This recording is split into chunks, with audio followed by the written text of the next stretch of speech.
अस्सलाम वालेकुम नाज़रीन, उर्दू टीवी चैनल में खुशामदीद। ड्रामास प्रोमो के साथ हम हाजिर हैं।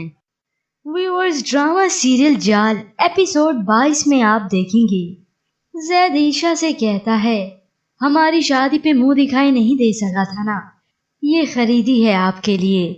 तो जवाब में ईशा कहती है, अब इसकी क्या जरूरत थी, वो लम्हा तो अब कब का गुजर चुका है। तो दूसरी जानिब ईशा का भाई अपना घर सेल कर चुका है। जोनी और उसकी भाभी भी वहां मौजूद है। जोनी अब चीजों पर भी डाका डाल चुकी है, तो उसकी भाभी उससे पूछती है, और वो सूटकेस कहाँ गया जो अम्मी ने रखा था ईशा के लिए? जहेज में देने के लिए कपड़े रखे थे उसके अंदर।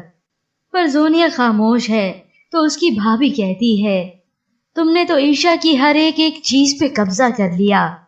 खैर कपड़े क्या बचते, तुमने तो उसके शोहर पर भी कब्जा कर लिया। सच हमेशा कड़वा लगता है।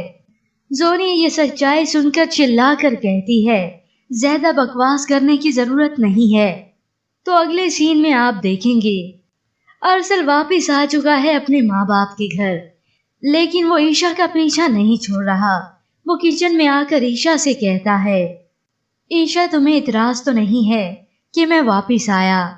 तो जवाब में ईशा कहती है, तुम कहीं भी रहो, यहाँ या वहाँ, आइंदा मुझसे बहाने बहाने से बात करने की कोशिश मत करना। अरसल और जोनी अब अपने अपने किए की सजा भुगत रहे हैं, लेकिन अभी तो इन्होंने अपना अंजाम भी देखना है। तो दूसरी जानिब जैद और ईशा, क्या ईशा जैद के रिश्ते को दिल से कबूल करेगी? इसके मुतालिक हमें अपनी कीमती राय जरूर दीजिएगा। मजीद ड्रामास प्रोमो के लिए आप देखते रहिए उर्दू टीवी।